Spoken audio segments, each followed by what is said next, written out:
सुप्रभात बच्चों। आज हम हिंदी व्याकरण में वचन पढ़ेंगे।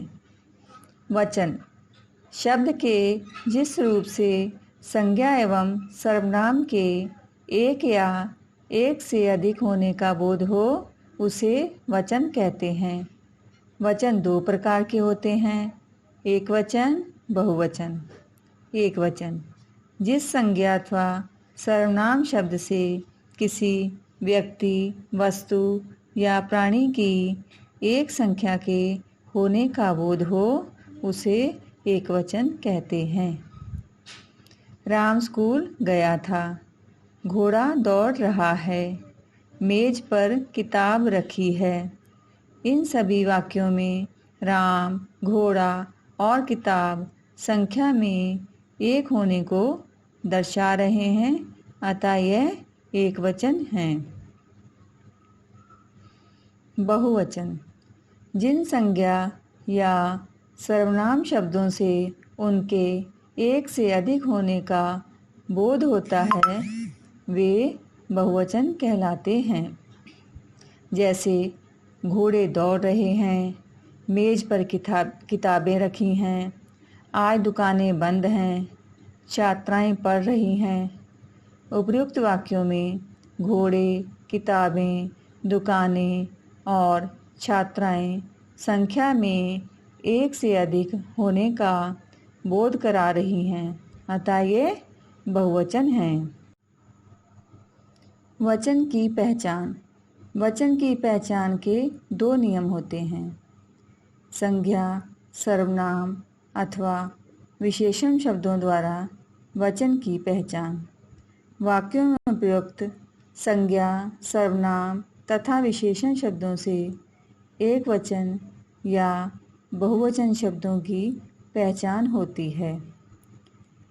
संज्ञा शब्दों द्वारा वचन की पहचान। दुकान खुली है, एक वचन। बहुवचन में दुकानें खुली हैं।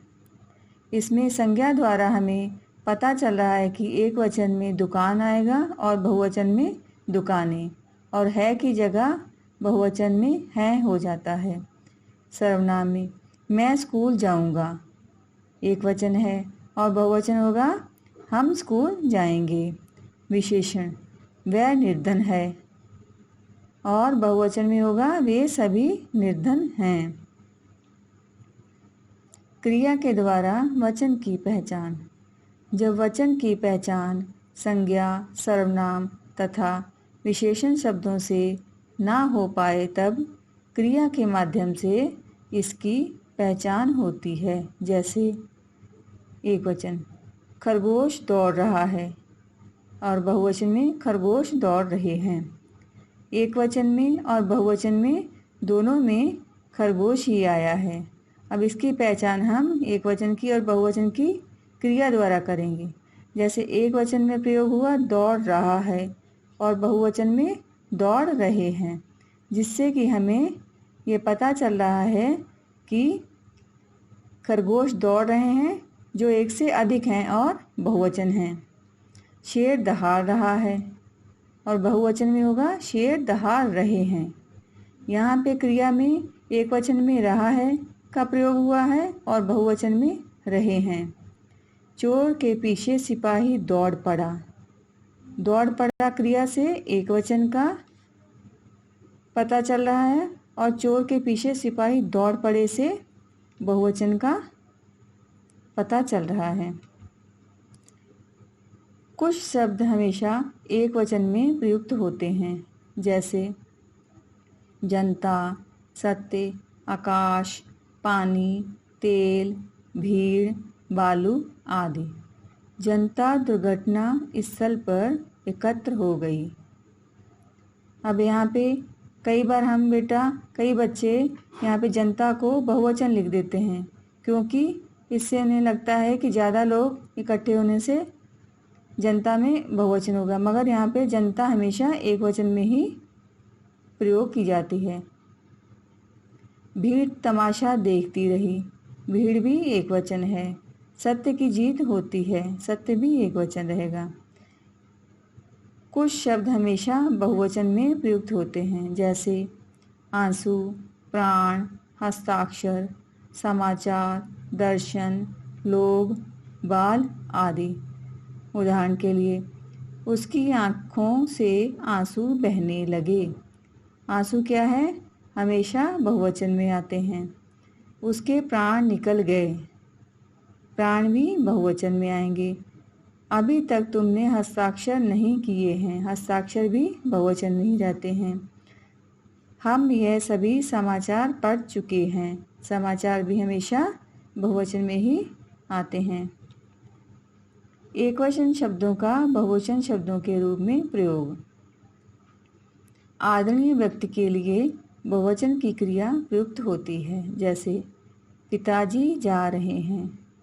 पिताजी एकवचन है ना बेटा, मगर हम आदर देने के लिए क्रिया में बहुवचन का प्रयोग करते हैं। जैसे पिताजी जा रहे हैं, एकवचन में वैसे प्रयोग होगा रहा है, मगर आदर प्रकट करने के लिए हम यहाँ पे रहे हैं का प्रयोग करेंगे। ऐसे ही तुलसी जी श्रेष्ठ कवि थे। वैसे हम एकवचन है, तुलसी जी एकवचन है, यहाँ पे प्रयोग होगा तुलसी जी श्रेष्ठ कवि था, मगर आदर प्रकट करने के लिए हम यहाँ पे थे का प्रयोग करेंगे। तुलसी जी श्रेष्ठ कवि थे। आप बाजार क्या करने गए थे? गांधी जी अफ्रीका से लौट आए। ये भी एकवचन है, मगर आदर प्रकट करने के लिए हम गांधी जी के लिए यहाँ पे आए प्रयोग करेंगे। लता मंगेशकर सबसे अच्छा गाती हैं। लता मंगेशकर भी एकवचन है, मगर आदर सूचक होने पर इसमें है की जगह है लगेगा। माताजी खाना बना रही हैं। माताजी भी एकवचन है, मगर आदरणीय होने पर इसमें है की जगह है आएगा और माताजी खाना बना रही हैं। मेरे कक्षाध्यापक बहुत अच्छे हैं। कक्षाध्यापक भी एकवचन है, मगर आदर प्रकट करते हुए हम इसमें हैं का प्रयोग करेंगे और लिखा जाएगा ये वाक्य, मेरे कक्षाध्यापक बहुत अच्छे हैं। धन्यवाद।